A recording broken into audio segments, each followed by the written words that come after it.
I wanted to find out, these doctors in Osun State and some other states, they stopped working. After the 3 months of Yes. fractions of salary, in Osun State specifically, they stopped working. So what do they want now? They want to be paid for the days they stopped working. They want government to even sit down with them. Sit down, let me understand what is going on. The government of Osun is not paying, is not heeding to that. Sit down with me, tell me why did you give me 46% of my salary in July, August, and September? Not that they're asking for payment of salaries for the days they didn't go to work. No. Let's understand first. These are the days they have gone for work. Let's sit down, understand what is happening, then we build on that. We come to agreement. These are people that spent 8 months without pay from you, working, while all others have gone on strike. They can understand you. You can sit down with them and give them, for instance, percentage pending time when the government becomes financially buoyant. Okay, continue. So you understand where the point is. So the other aspect of the federal institutions is that, you see, the non-doctors have been skipped and they've been paid some even arrears, while the doctors in most of the tertiary hospitals have not. Out of the 50-something tertiary hospitals, only 15 have effected that lately, with industrial disputes locally before they even started implementing. As I'm talking to you, more than 40 institutions are not implementing it for doctors only. This is injustice.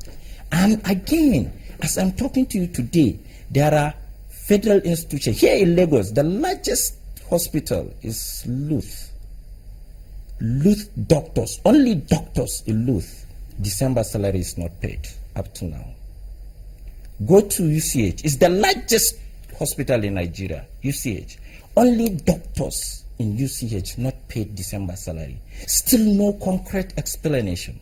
And let me tell you, to make matters worse, without the skipping, by January, most of our doctors in most of these tertiary institutions started getting fractions of their salaries, like ABU Teaching Hospital, like FMC Umahia. Fractions of the old one. Not even the skipped one.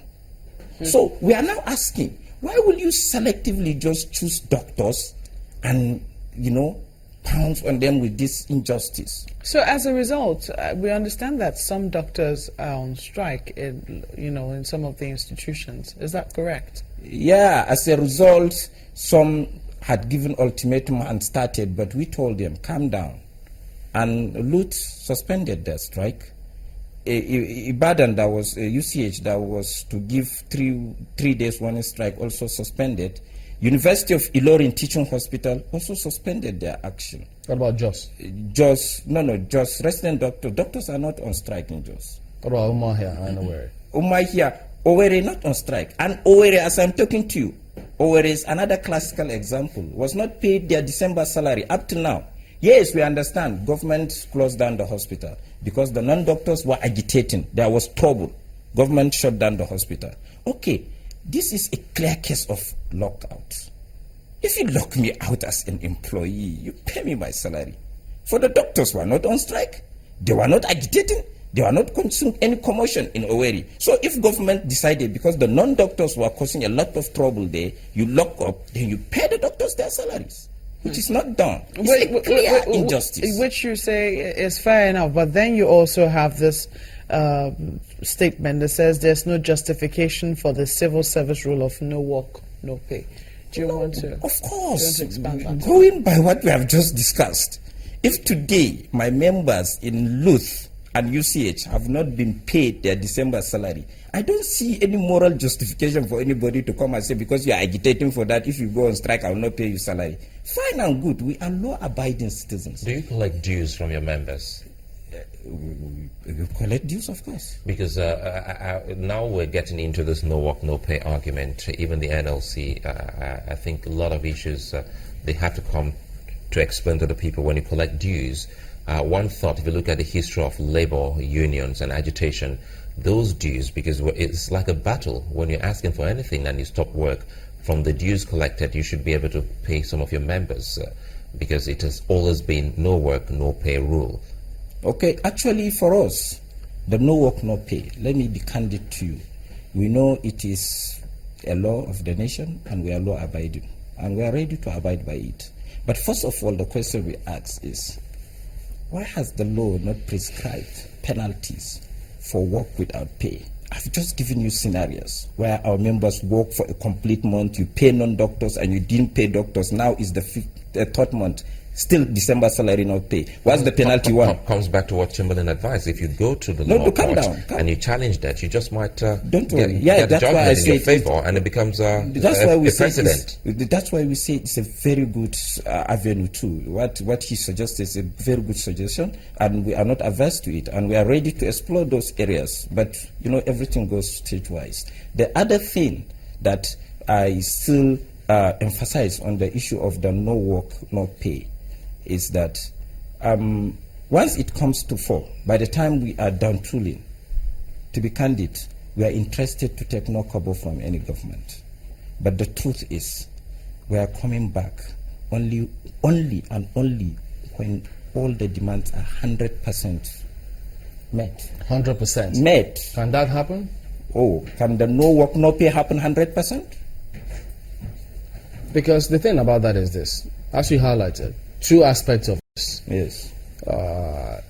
Let me bring in, you say there's a federal aspect of your demands Yes. and the state aspect of your demand. Yes. What if the federal government meets their own part of your demand and say, listen, we have met our part of the bargain here, get back to work? Are you still going to continue on that track because federal government cannot tell the states how to go about theirs? Yeah, it's a very good argument. But we are looking at it, because everybody likes politicizing whatever. And that is why they politicize even our salaries, the salaries of doctors alone. Are you getting me? Fine, you're looking at it. People say change. I mentioned Oyo State, Ocean State, Imo State, Kogi State. Thank God. You can see some political uniformity there with the federal government. If you can use my spectacles, somebody. Can you see that? Okay. I'm fine this way. Okay. But you can see it without the spectacles. Beautiful. When you look at the political uniformity there, then I think it will not be a big deal. If the government can give a bailout at a time, I think the federal government, as a father of everybody, and I have no doubt, to be candid, I have no doubt in the present president of this country, because he has brought, if he has not brought anything to Nigeria, he has brought one thing: honesty in governance.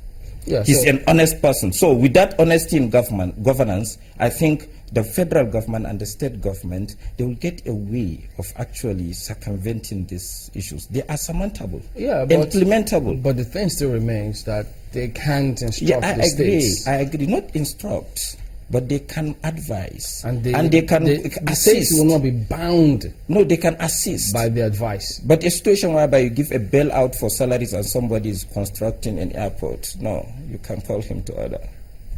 So what happens if federal government meets theirs and the state says, listen, truly, we can't pay this? What would you do? All we want is a genuine, constructive engagement.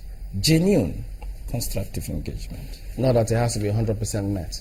Genuine. If it is genuinely 100%, we are home and dry.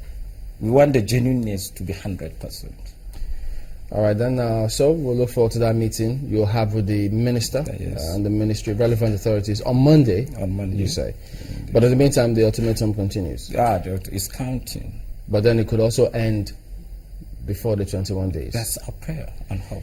Dr. Muhammad Askera, President, National Association of Resident Doctors, thank you for coming on this morning. Thank you very much, Andrew.